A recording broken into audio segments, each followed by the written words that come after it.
Welcome, and thank you. If you're listening, I'm Lukey. It's my great honor and pleasure to present Dr. David Jubb with the universe inside our mind. As soon as the good doctor calls in, we'll get him right on the line with the voice, this voice from the furthest reaches of space, deep inside. Until then, I'll continue where I left off yesterday with life force, and in particular, Jubb's Irish sea moss. Now, LifeFood Long Island over here happens to be Jubb's Irish sea moss distribution center. What's Irish sea moss? Well, let me tell you. Irish sea moss, in particular Jubb's Irish sea moss, is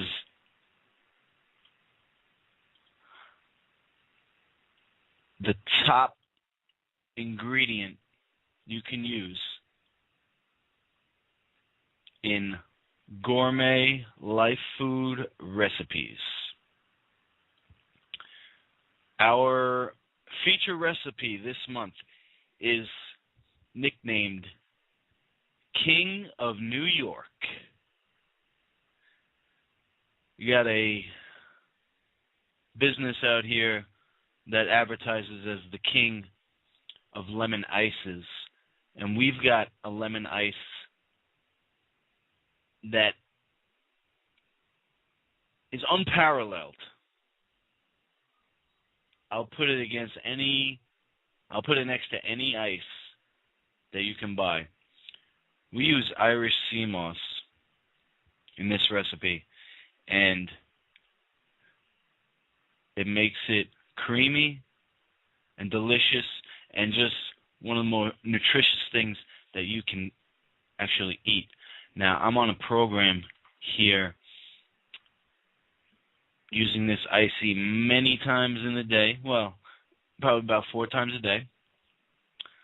And here's how it goes. First, you take your lemons and you take your sea moss. You blend it all up. You're going to add honey. Blend it again. Then, forgot Celtic sea salt or sun-dried sea salt. Blend it. You're going to need about half of your blender empty to add the sodium bicarbonate, which is going to puff it up to almost full of the full blender. Then we add our ice, blend again. There you go. King of New York lemon ice. It's probiotic, and it's like scrubbing bubbles for the intestinal tract. Not to mention delicious. But I will get back to that tomorrow. Here he is, Dr. David Jubb. Thank you again, and welcome. G'day, mate. I'm here in our studio today. Cambo just got into the car. You could hear the door slam. The door might slam a bit during our program, people getting in and out. We're sitting in a nice, beautiful Jag, and we're just under beautiful trees here, and we're in a garden. Everybody just selected today, and we've got a few people just sitting around listening. Yeah, so really glad to be with everyone. I hope everybody's really been enjoying our program all about eye awareness, and you've been practicing, as you're getting up in the morning, you have a very exciting thought, or your feelings and things. But isn't it amazing, Lukey, how those Georgian guidestones are there, and basically it says to get rid of apparently 95% of the people on the earth got to be cold. Have you heard much about that, mate? I have heard about the Guidestones, yeah. And That's it. It seems like if a tsunami came and wiped everything out, those Rushmore faces would be there, wouldn't they? That'd be lovely. And apparently they've got a few scribbles, there, very things lately, of course, what's happened with the Constitution and everything, and some other stuff, that they like to put in there. And they made a bit of a hall of records. Did you hear about that? No, that one I didn't. Yeah, it's right there with the Rushmores, faces, carved into the stone there. But very lovely, isn't it? Those faces of those men, how beautiful, those faces will be right there in the rocks. And definitely that'll be there for a long, long time. But a lot of stuff except for the plastic would be just washed away, wouldn't it? But the Georgian Guidestones have been put really in a beautiful spot there, even if the New Madrid fault line goes and splits the country in half, sort of thing, which sort of is predicted at some point.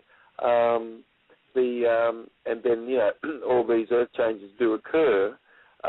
The spot they've selected to put those Georgian Guidestones is lovely, and they're big rocks, and so they're put, so they'd survive. But except for the plastic, and Rushmore and these big stones, and then except for a few people that survive, that have got in underneath it, what are they called? These little dumbos, or are they? Or underground bases and things. It's possible they could survive a bit, some of the onslaught of things coming up. But the eugenics program, which is rule number 1, it's not even rule number 2. Isn't that amazing?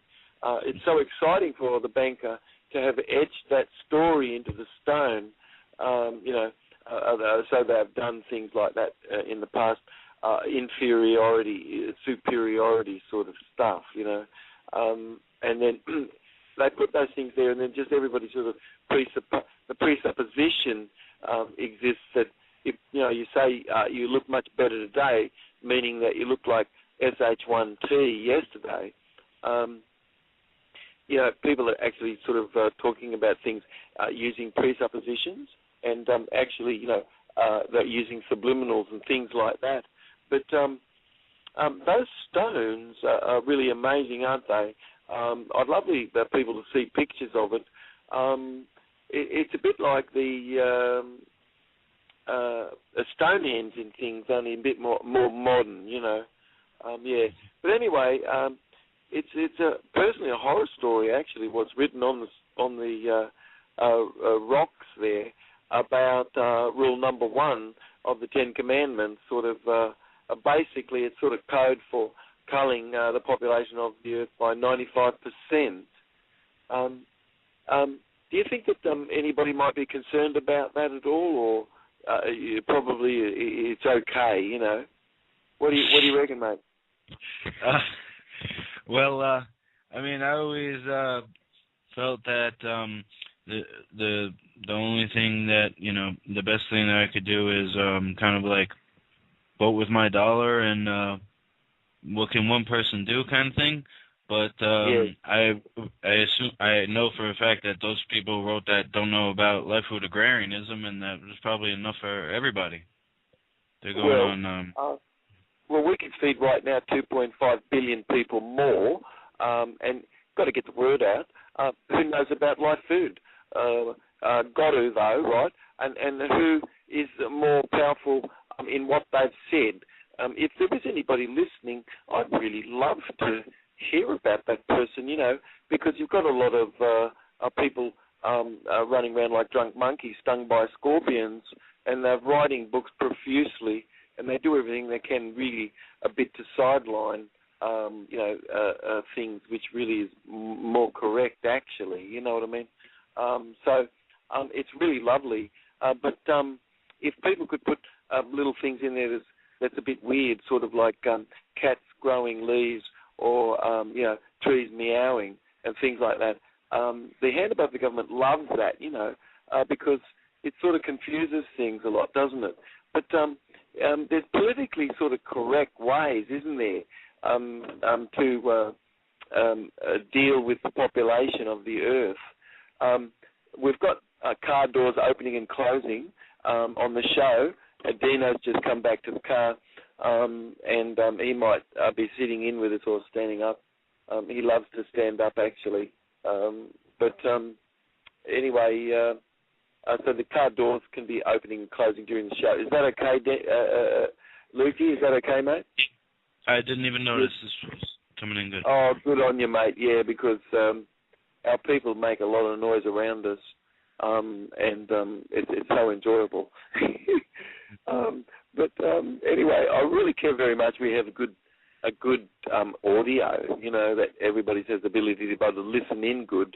But anyway, there's really politically correct ways that the hand above the government goes about the eugenics, certainly, and certainly the radioactive material that's been unleashed is equivalent to perhaps, I don't know, some people have estimated maybe 10,000 nuclear radioactive sort of bombs and stuff.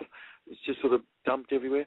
But it's politically correct that it could be put that it was sort of a natural disaster and stuff, and made it look like that more.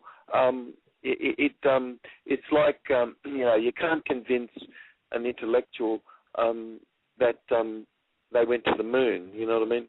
Because anybody who's just had a look at that, no, that's just really absolute sort of lies. But pet food consumption is really being foisted on people, isn't it? And that really does block the body's ability to produce a glycogen. And most of these people, they have really major situations with the skin and connective tissue, don't they? And the older they get, the more they itch until they itch themselves to death, really. But to keep acid coat of the skin is impossible for these people because they use and are instructed to use soaps, which are extremely alkaline. And those alkaline elements are often used in poisons, as a matter of fact. But putting them into the body care products, a lot of these people are very hypochondriacal, and if you look inside their bathroom, their bathroom is full of all of these conditioners and lotions and soaps and estrogen and alkaline elements that really, other than allow your skin to remain intact, And, well, that's a way to get rid of people, isn't it, really? If you can just sort of cause products even to just come in and itch their skin because they just don't have proper levels of acid in their skin because of the soaps and things. In all disease, of course, the acid coat of the skin and certainly the intestinal tract really is very, very seriously disturbed, isn't it? And that is actually cancer, really. But the skin scale from people like that, it does show under a spectrum analysis to have histamine in it. And the vast majority of these people, they could have a bladder removed, or they're just continuing to have cholesterol solidify, and they'll stuff themselves on crackers and cheese and things. And if you put anything good in front of them, they'll refuse it. You know what I mean? Because they've eaten already. They're real junkies. But liver and celiac disease is really common, isn't it? If you're just foisting dead food on people. But why not have generate random acts of kindness, spontaneously, And why don't we live simply that others can just simply live? It's just really not possible to do that, is it, really? Because most people are impressed, very, very impressed, and they've got to really be able to burn a bit more rubber on the road if they can, and everybody sort of has to shift into a bigger house in the past, but people are now sort of shifting into smaller houses. And these things occupy people's brains, it just can occupy them. and wage slavery and money being equivalent to time can cause a great, beautiful lobotomization of itself. And some of these bankers just said, well, just let me control the country's money supply, thank you. And I don't care who's making the law. But if you generate random acts of kindness and you live simply that others can simply live, that's a beautiful thing. But joy really in the world, Lukey, is everybody really wants other people to be happy. And what a lovely thing that is. Isn't that so lovely? Everyone you ask, they all want the other person to be happy. And that's a very wonderful thing, isn't it? But the most amazing thing is that if you ask everybody about their own self, they often don't give a shit about themselves, They're really running around caring that other people are happy and trying to get happiness from other people being happy, you know what I mean? But most of them, if you ask them, do they care really much about themselves, they don't really care much about themselves at all, But anyway, these are cute tricks that are done to people. If a phantom, like a fiction, could be put, because if anybody could be put just that they signed a piece of paper or anything, and after that, it's like you're considered a bee, and this is a real bit of a travesty, but that's sort of what's happening to the stock, And I was wondering, Cambo was just looking up a little bit in the studio here, what was happening to Julian Assange. Anything at all, mate? Some concerns about his health. Obviously, he's stuck in there. And can he step out and get treatment? Because as soon as he steps out of the embassy, of course, the Brits will be all over him. So that's that. This is sort of the kind of thing, I guess, that a prize sunner has to be suffered of, because the fiction and the phantom, which really isn't any person, because there's no injury or anything done whatsoever, you see. That has to be disappeared, which it is pretty much in the beginning, because Julian had to be represented. And that means that the person becomes a beast. Yes. And not allowed to really say anything much themselves at the trial, and so then they have an attorney on you or an attorney on me, a work there, and it just is the business of the bank, really. He's a sort of a debtor, you see. So because there's no constitutional money, there's no constitutional rights, you see. And they sort of really have apparently the right just to hold anybody, and they can keep them in prize sum. It's interesting that the English don't call it prize daughter, but it's called prize son. It's really politically correct if you've got a phantom and it's just a faceless person, nameless. And if it could be nameless, that's the better thing. And ACS in New York, they have nameless morons, speaking for that handkerchief that runs the place, that they hired, that young half-wit, that runs ACS, But the bloke who really got a peace sort of prize and everything, a lot of people know actually inside certainly that those 3,000 people odd or more really were killed, and there's a lot of story about that, isn't there? Certainly a good minds question, but we definitely do know the official story is just for the sheeple, isn't it? But you've got to really do what you can to generate random acts of kindness at some point here, because if you don't, that's not so really good, because you're not really living simply that others simply live, and because of that, you sort of really are not doing what's natural. So what's coming down the pike on people not doing things natural, you know what I mean? That's not good, is it, really? But if you've got to prepare a city and you've got to really make sure that there's no money, like in 2007 when they did this to me and my boy, there were 10,000 quality of life crimes that were simply just not investigated that year, you know. And the money was just quickly siphoned off, you know what I mean, because they had to have lockdown, you know. They spent all the money on lockdown, you know what I mean, and they shifted it. And that's a civic crime, you know what I mean, because there were 10,000 quality of life crimes that the police were ordinarily investigating for people, but all of a sudden they just sort of didn't do it, you know what I mean, and they had to, you know, spend the money on crackdown. Yeah, anyway, that's another story. But anyway, the Ecuadorians, they're really concerned about Julian's health, aren't they? Because they don't know even what to do, you know. I mean, his body is just a warehouse receipt, you know, just being treated like a warehouse receipt.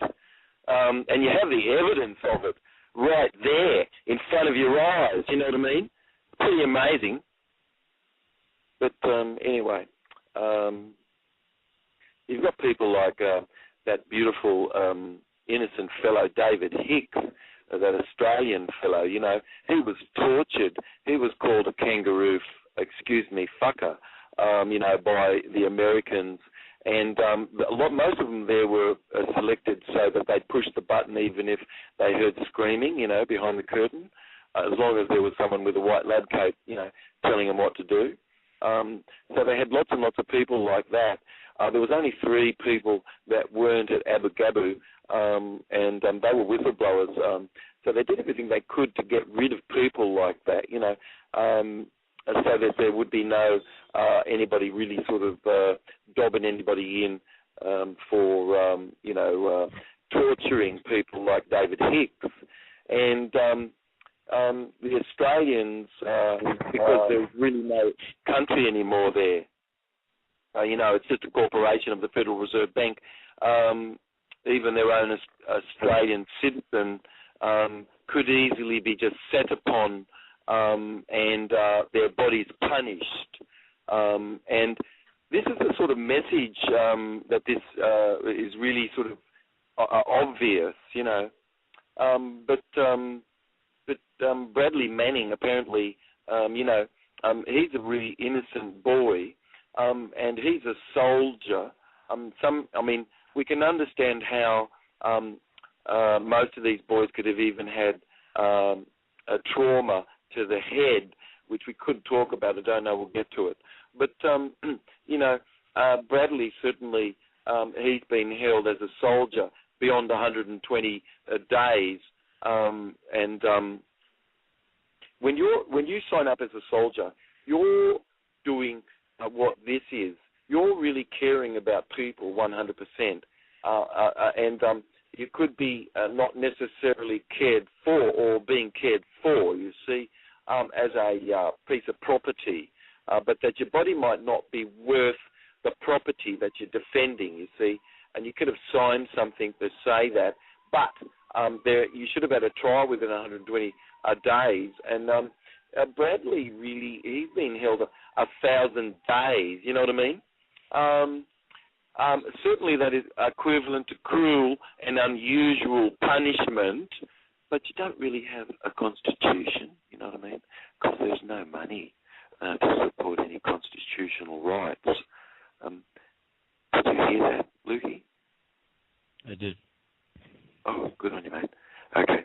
Anyway, there's and they really love to lag, you know.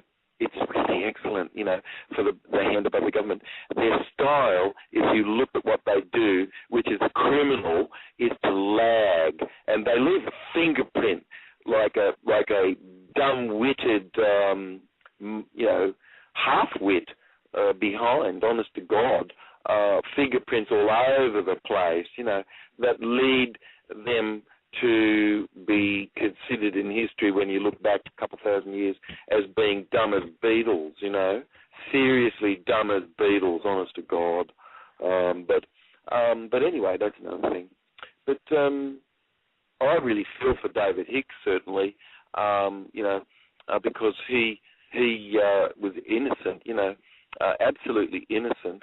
and he was seriously tortured, mate. All right, and I don't care for anybody to have to gone through such like that. You know what I mean? And or others to participate in crap like that. You know what I mean? But if you get rid of those very good soldiers, like they did, you know, at Gaetano, you know, and so there wouldn't be any whistleblowers. You know what I mean? You've got at Abu Dhabi, a few people just sort of surprised them, you know. But training has to be to quickly get rid of people, you know, who blow the whistle and that sort of thing, you know. Yeah, but that's sort of funny. But anyway, Dominic Johansson, he's a young boy in Sweden, and heavy boots and taser and you know, pepper spray and stuff came on board a plane, you know. His parents were homeschooling, you know, and we allow homeschooling here. Isn't that a beautiful thing? Mm-hmm. Allowing homeschooling, I mean, you know. But in Sweden, you know, you can't really do that, right? If you're a parent and you really want to homeschool your kid, you know, heavy boots could come on plane, you know, and just take the kid, you know, quick, smart. Whoa, I'm telling you. But anyway, Dominic Johansson, you know, one of the things they said about him, you know, Lukey, they reckon he was a bit too friendly. Did you know that? No. They reckon he was a bit too friendly, mate. You know. So a social report was written about him, reckon he was a bit too friendly, you know what I mean? But secret sort of stuff, you know. Anyway, after they had him for a while, he fell in love with the captors, you know what I mean? And he hates his folks, you know what I mean? And that sort of cognitive dissonance, that's perfect how it works. They do call it Stockholm Syndrome, you know, in the world. You know, it is because people there have fallen in love with the bank robbers, you know. Yeah. But it's an example of sort of what happens, isn't it, really? Anyway, you can really cause people to have bigger septal regions and get into their frontal cortex by having more pleasure, and they can be born more with bigger brains and everything as well. Or you can sort of subject people to stress and that in utero and things, you know. And they're born with larger amygdalas and tegmentums, which are involved in aversion. And so they quickly sort of jump on aversion and sort of good things and stuff, sort of, that doesn't sort of really emotionally affect them much at all, you know. But these are the sort of things that are eugenically easily sort of being done to people, you know. Anyway, the Swedish district court has sort of ruled recently, apparently, many years later, of course, you know, it's really convenient for them just to, like, rule later, you know what I mean? And they can have a rule that says, oh, yeah, well, you know, those parents' rights are not terminated. Isn't that amazing? They're not terminated. How's that? Isn't that amazing? It's like, I don't want you to run across the road. And at the end of the trial, you know, they say they point out to the person that they're not guilty. Isn't that funny? It's so funny. You know what I mean? It's really, really cute. But anyway, you know, that's the sort of thing that happen, isn't it? But if they create a lot of thyroid problems by just feeding people I think it could be $2.73 or something worth food, but they charge a lot of money to house the praisana and things, which costs a fortune, and it drives the gross national product up in England. It could really, for instance, the Swedish fiction of the bank, which doesn't have a person at all or a victim that can hold Julian. They can only really have held him because he's considered a beast, because he's not in charge of his own mind, and some piece of paper has been signed somewhere which, that should be really undone. But why do you have to undo all of that sort of stuff to protect yourself? You know what I mean? But anyway, apparently that really can affect thyroid function, and they can certainly use the lily wave and stuff to affect the 60 hertz and carry a piggyback frequency wave there into the building and things, and that sort of influences the emotion of the voice and everything that's being heard and that sort of thing. They can do so much. It's incredible. You know what I mean? But anyway. If you really don't have really good thyroid function, you don't really eat live food, certainly not. And even if you did, it might not work because you could have bile occlusion. But only proper thyroid function really isn't good, and you have really good bile function. But most people have such serious bile occlusion, and they really fart like crazy, and their farts really stink. But they don't have any vitamin D because they have a very serious global fat challenge. And then they're addicted to fats. If you put cheese in front of them, they'll eat that all up, and they won't touch anything that's living, Yeast has to take hold of the person to destroy them, sort of, And it's like it sort of makes a grasshopper, for instance, a fungus do. Funguses can cause grasshoppers to commit suicide by jumping in the water, which they wouldn't ordinarily do, But the fungus makes the grasshopper do that sort of thing. So, bread and cheese sort of has people, they'll eat themselves to death if they've ever gone through stages where they ate that. It's sort of very addictive and opiate-like. But they'll have a lot of dysbiotic colloid in their intestinal tract. And how can they have good brain function after that? Certainly they won't have any thyroid or thymus function, you see, so their temperature regulation is changed and stuff.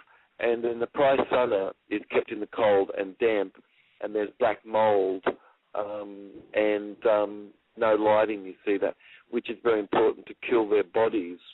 So their bodies are being killed and destroyed and injured, and that's important apparently because it drives the gross national product up more, because if you save $5 a day, doing something else, that can't really be right, because you've got to have a higher gross national product, and that's equivalent to sickness and disease, because you've got a goat jumping on top of another goat where you've got a private person owning the growth of the money supply, you see, and that's just what they do to make sure everybody is in control, and then people who really are doing this is us, and then if everybody sort of is zombieized, how good is that? It's sort of like a politically correct way to deal with sort of things, and that's why 5 times as much is spent, on that sort of thing.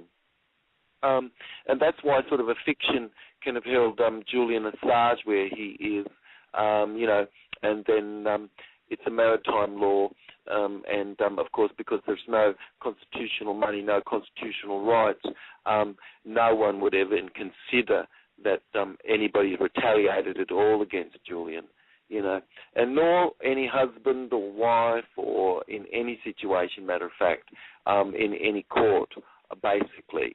There is no such thing, really, So that's the way that the banker, the captain of the ship, getting the high tide to be over the land and at, the top of the mountain, which it shouldn't be. But it's not really civil rights at all. But,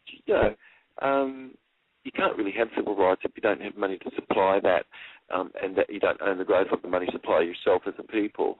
But we as a people, we could do everything we could not to listen to Thomas Jefferson and all of these founding people, and their words have to really be done what they can not to be spoken by anybody red or blue, because this is sort of the colour purple, and it's sort of not really the colour that of the corporation, the colour of the corporation has just got to be kept at red or blue, and you don't sort of mix it, but that they are just sort of new officers arriving, that's all, not anything else, but the corporation just more or less remains the same.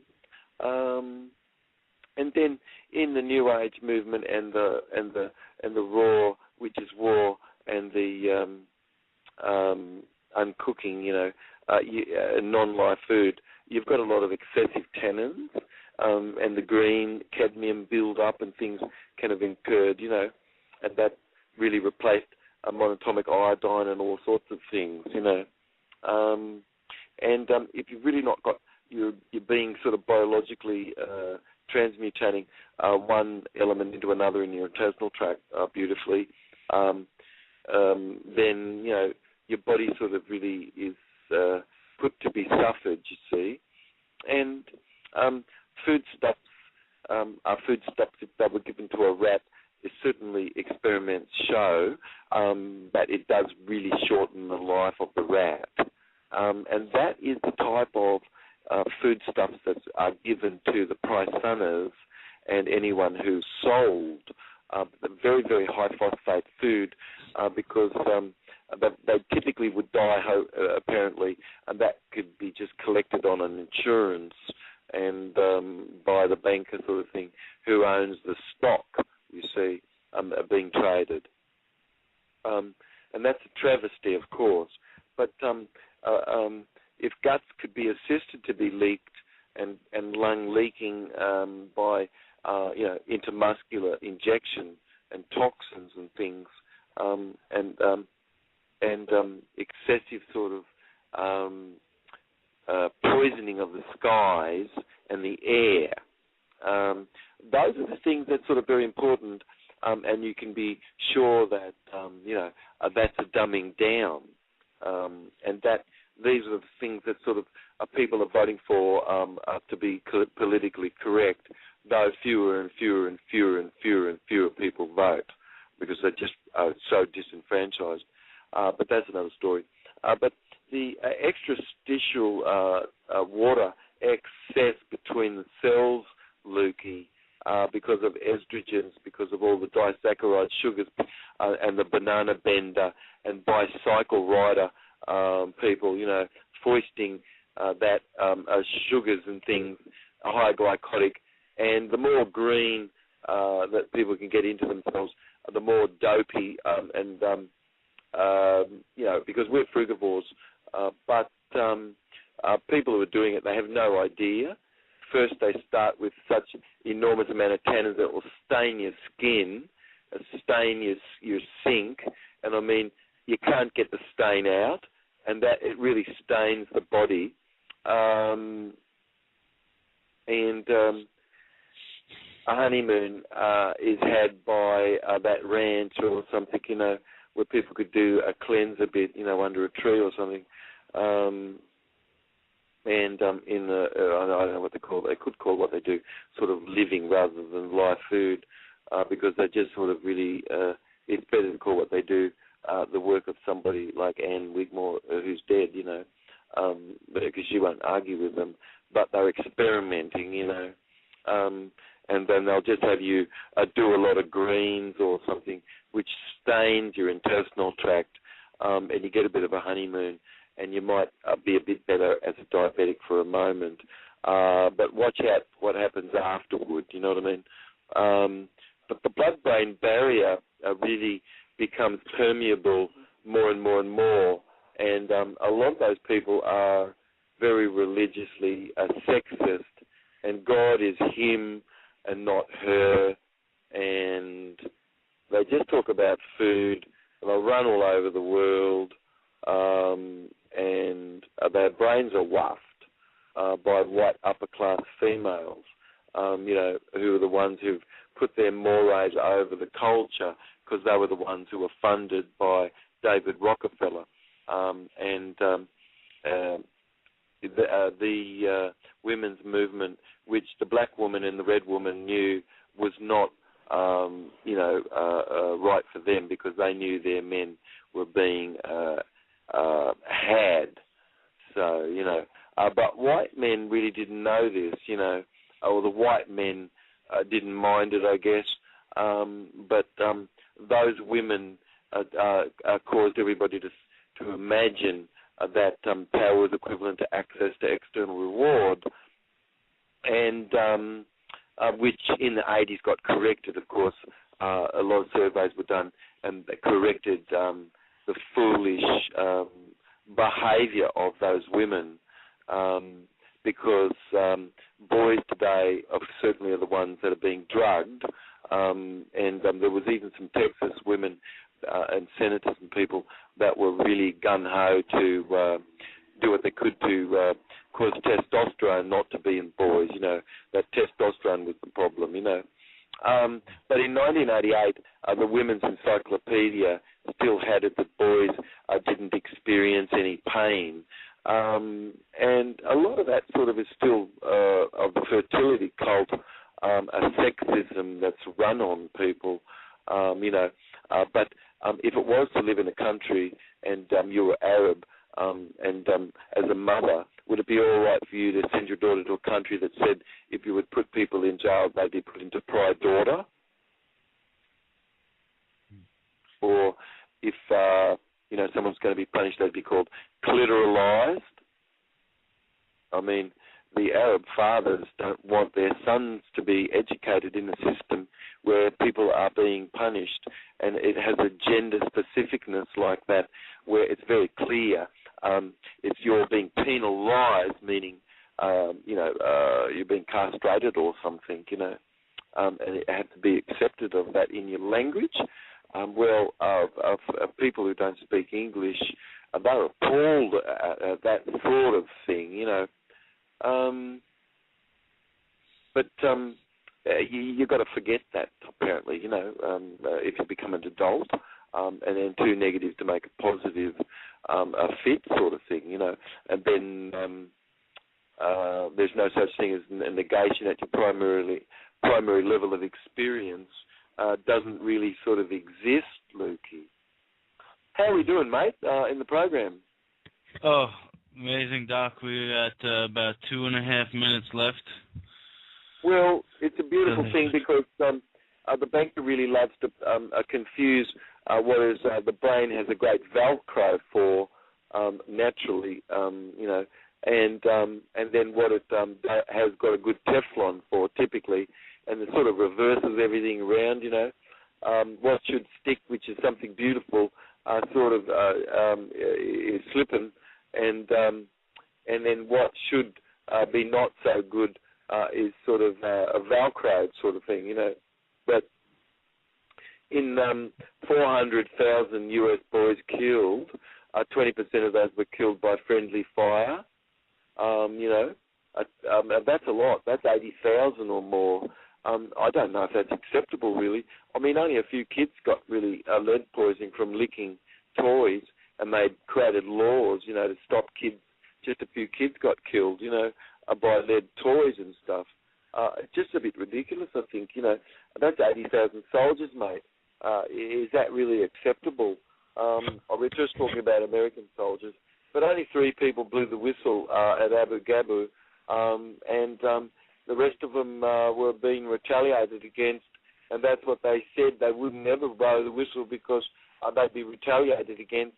And the Max Planck Institute shows how damaging rumour is and things, and how bad it is that people can have blasphemed about their neighbour, you know what I mean? And how wrong that is, like Rupert Murdoch, how blasphemous the New York Post is, and these 4 major networks and things, which are very serious fear-mongering, a warmonger, run by phantom and dumb as beetle editors that are sheepalized and have to be able to be sheepalized sort of people, you know. Mm. Are you there, Lukey? Yeah, mate. Anyway, I was called a bit of a kook, you know, because I was really caring to stop sexually mutilating boys